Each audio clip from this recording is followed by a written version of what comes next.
9214 akan mempresentasikan tentang pengertian monopoli. Pengertian monopoli adalah suatu keadaan di mana di dalam pasar hanya ada satu penjual, sehingga tidak ada pihak lain yang menyaingi. Ini adalah kasus monopoli murni atau pure monopoli. Dalam literatur lain dikatakan bahwa monopoli adalah suatu bentuk pasar di mana hanya terdapat satu perusahaan saja. Perusahaan ini hanya menghasilkan barang yang tidak mempunyai barang pengganti yang sangat dekat. Selanjutnya yaitu ciri-ciri pasar monopoli.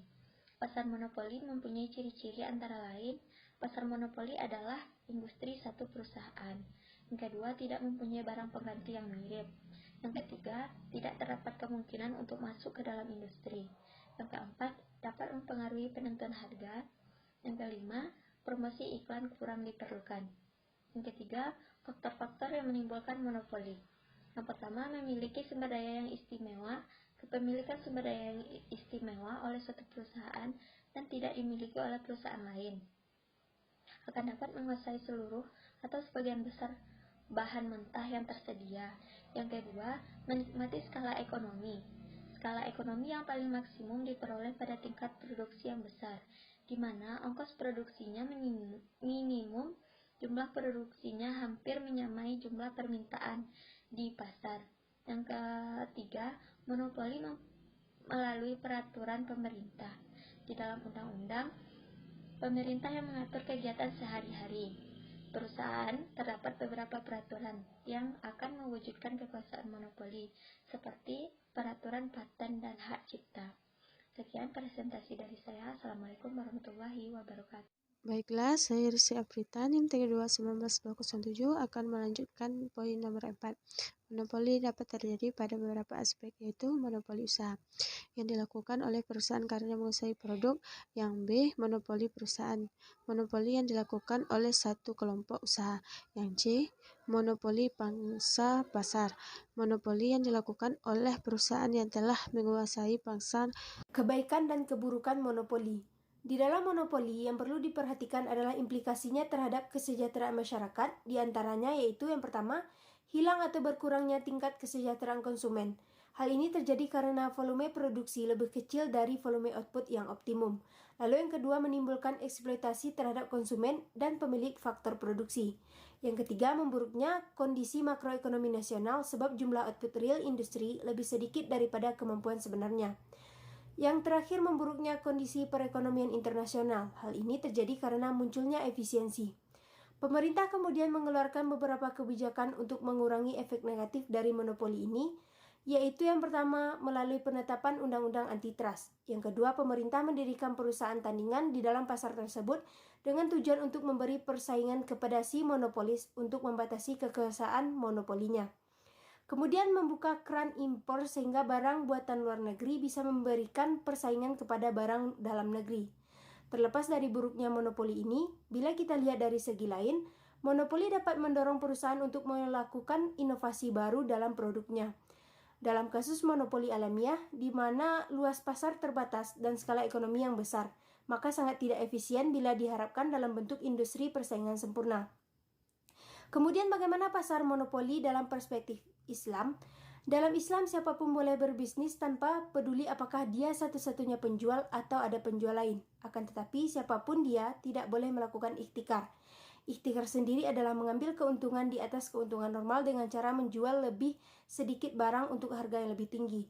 Abu Hurairah radhiyallahu anhu meriwayatkan hadis Rasulullah sallallahu alaihi wasallam yang berbunyi, barang siapa yang melakukan ikhtikar untuk merusak harga naik secara tajam, maka ia berdosa.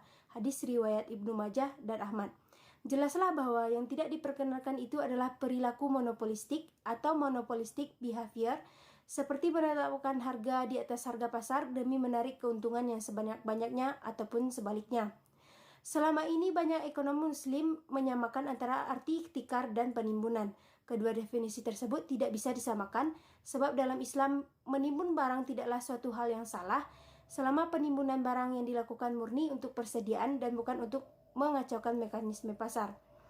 Ciri-ciri persaingan monopolistik. Yang pertama, terdapat banyak perusahaan dalam industri tersebut. Yang kedua, tindakan atau keputusan yang diambil oleh satu perusahaan akan mempengaruhi perusahaan lain.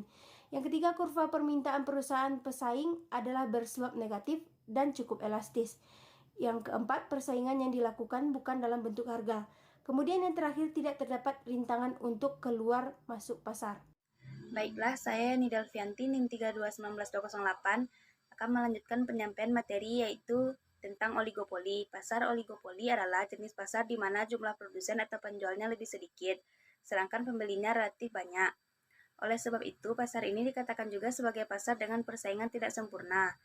Ciri-ciri dari pasar oligopoli yaitu hanya terdapat beberapa produsen yang menguasai banyak konsumen di pasar. Biasanya jumlah produsen tidak sampai 10 perusahaan. Produk yang diperjualbelikan bisa bersifat homogen, bisa pula beragam. Di sini pembeli memiliki peran yang besar dalam penentuan harga barang di pasar. Berikut adalah contoh dari pasar oligopoli yang bisa kita temukan. Yang pertama, perusahaan rokok, industri jasa penerbangan, dan industri kendaraan bermotor.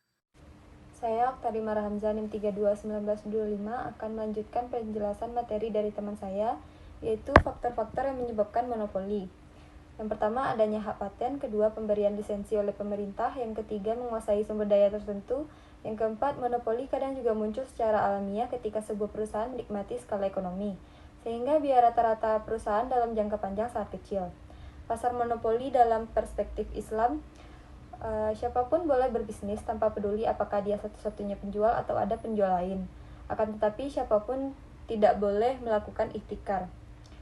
Abu Hurairah radhiyallahu anha meriwayatkan hadis Rasulullah SAW, barang siapa yang melakukan ihtikar untuk merusak harga naik secara tajam, maka ia berdosa. Hadis riwayat Ibnu Majah dan Ahmad.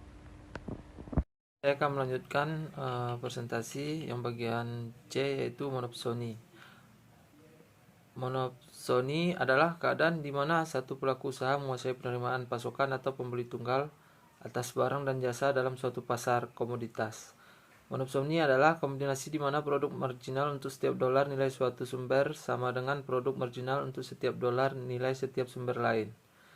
Kekuatan monopsoni ini sangat tergantung pada elastisitas penawaran. Bila penawaran elastis dan pengeluaran rata-rata tidak sedia signifikan, maka harga akan mendekati apa yang terjadi dalam suatu pasar yang kompetitif atau pasar persaingan sempurna. I got so much motherfucking design on right now.